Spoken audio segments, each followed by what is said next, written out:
Après la mission, donc les questions qui vous sont proposées, on voit qu'elles sont de 4 ordres différents et qu'elles vous permettent vraiment d'être dans la complétude par rapport à cette évaluation. C'est-à-dire que vous avez tout d'abord une première question qui sera sur le diagnostic de territoire, qui vaut quand même 6 points. Une deuxième question qui sera sur la création d'un argumentaire à destination de partenaires potentiels. La troisième question qui sera sur la méthode de projet.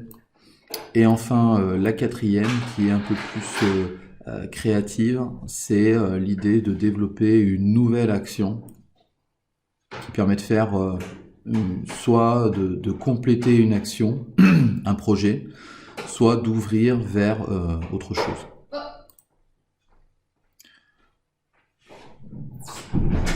Voilà. Et donc, n'oubliez pas que même si vous estimez que ce projet n'a pas lieu d'être, il faudra bien le justifier. Quelle que soit la réponse apportée à la question 1, vous traiterez les questions suivantes en supposant que le projet est mis en œuvre. Donc là, il faudra supposer qu'on met en œuvre quand même le projet, même si à la première question, vous trouvez que ça n'est pas pertinent pour ce territoire-là. Voilà. Après, bon, on passe les documents, on a déjà vu un petit peu. On va regarder la correction.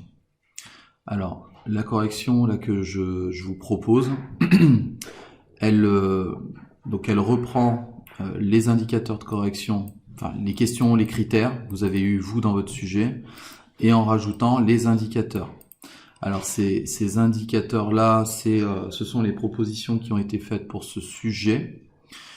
Sachant que on a toujours une latitude en tant que centre de correction de modifier certaines choses. Voilà, par exemple, dans la première question, quand on vous demande d'évaluer la pertinence du projet, dans les critères, on vous donne 3 critères sur l'identification, la réalisation d'un diagnostic partiel et puis la formulation.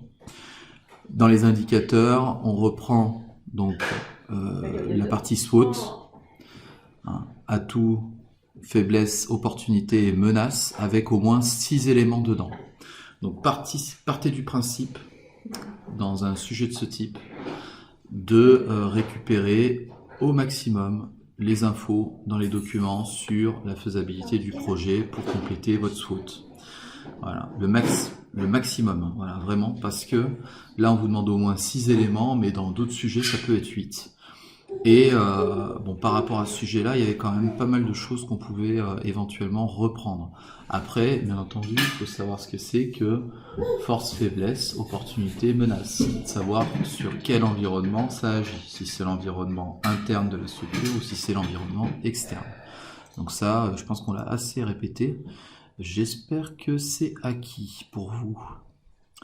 Voilà. Et donc, une prise de position par rapport au sujet. Donc, il faudra dire, selon ce que vous allez trouver, si oui ou non le projet est réalisable.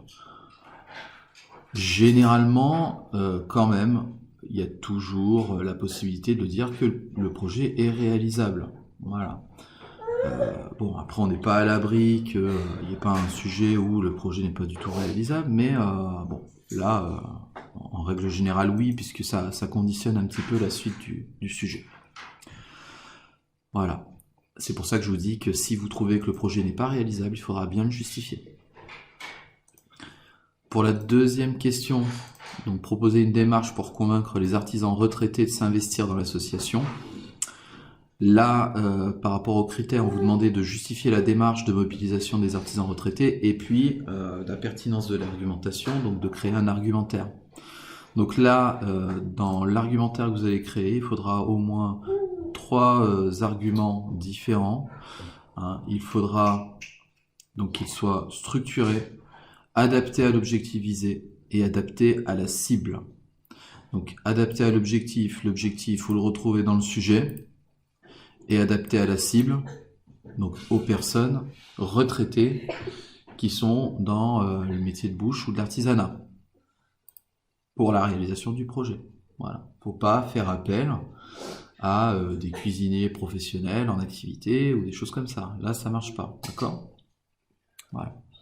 parce que c'est vraiment l'idée de transmettre des connaissances qui ont été et d'expériences qui ont été acquises pendant la période professionnelle par des gens qui sont aujourd'hui à la retraite. Voilà. Et les mobiliser parce qu'ils ont du temps, eux. La troisième question, présenter la méthodologie pour aider les artisans retraités volontaires à concrétiser le projet. Et donc là, il faudra également justifier de chaque étape. Précision et pertinence pour chaque étape de concrétisation du projet et prise en compte du contexte. Donc là, 4 étapes incontournables. Donc création de la structure porteuse, ça c'est ce qui est marqué dans le sujet. Plan de communication, le plan de financement et de recherche de partenaires financiers, le budget prévisionnel de fonctionnement, et donc présentation d'une méthode détaillée contextualisée pour chaque étape. Donc en fait, sur le premier point, la méthodo, c'est, vous savez, l'approche sensible, la recherche documentaire, tout ça. Et donc, ça sera se documenter pour voir comment on crée une association, puisque c'est ça le but aussi par rapport à la mission. Et donc, vous avez pour certains quelques connaissances sur le monde associatif. Normalement, tout le monde devrait savoir des choses. Après, voilà, il y en a d'autres qui ont... Certains ont plus travaillé dans le milieu associatif, donc ils ont une meilleure connaissance. Alors, si vous savez comment on crée une association et tout, c'est l'objectif de votre module M52, on vous a montré un petit peu tout ça, et ben du coup, il faut utiliser vos connaissances. Voilà, et après, dérouler la méthode. Alors pensez au plan de communication, parce que les quelques sujets que j'ai pu voir passer là, les quelques réponses que vous avez apportées, parfois il manquait un petit peu le plan de communication. Donc s'il faut, revoyer avec Marilyn Biolay le plan de com, comme ça vous permettra de vous rafraîchir un petit peu les idées, ou vous voyez ça aussi avec Aurélie Chapin, c'est possible. Voilà, le plan de financement. Donc Cory nous a expliqué qu'un le budget, il doit être forcément équilibré entre dépenses et recettes. Voilà, donc il faudra bien faire attention à tout ça. Le budget prévisionnel de fonctionnement, donc ça c'est le fonctionnement de l'association ensuite.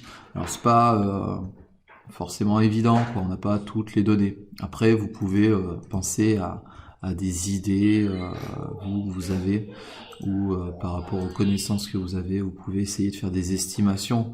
Après, si c'est pas chiffré, c'est pas forcément grave. Voilà. Et la méthode, donc voilà, tout ça est à présenter. La question 4, imaginez une autre action afin d'intéresser les jeunes au métier de l'artisanat. Donc là, on est dans le prolongement.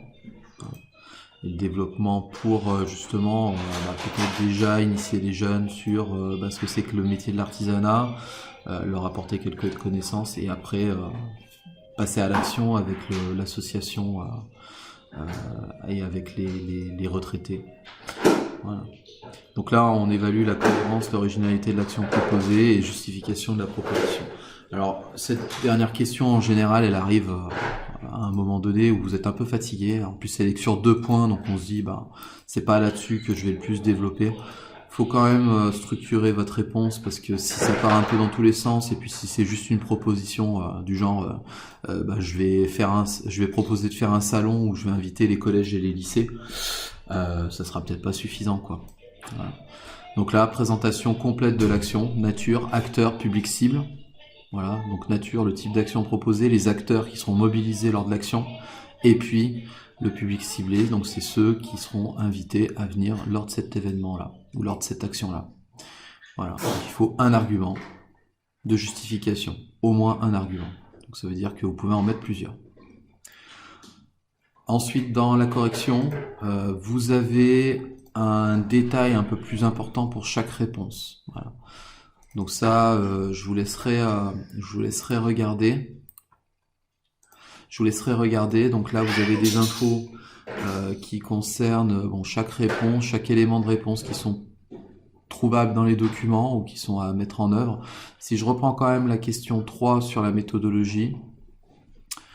Donc là, la proposition qui est faite, après, c'est pas forcément une proposition unique, quoi. Voilà.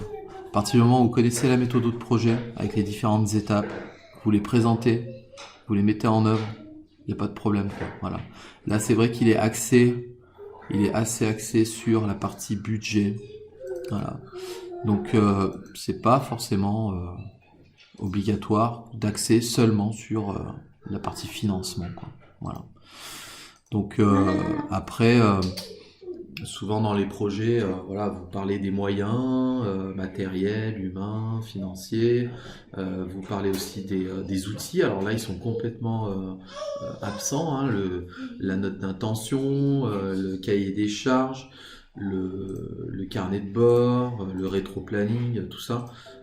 Franchement, moi, sur cette réponse-là, ça me semble obligatoire de les mettre, de les préciser, voilà, de préciser à quel moment vous en servez, pourquoi. Alors, il ne s'agit pas de nous ressortir les définitions hein, de ce que c'est qu'un carnet de bord ou de ce que c'est qu'un cahier des charges. Hein. Ça, c'est pas du tout l'objet. Il faut toujours contextualiser vos réponses par rapport au sujet qui vous est proposé. C'est ça qui est important. Voilà, donc j'ai terminé pour cette présentation-là. Si vous avez des questions, n'hésitez pas, regardez bien les éléments de correction et puis passez une bonne journée et à bientôt.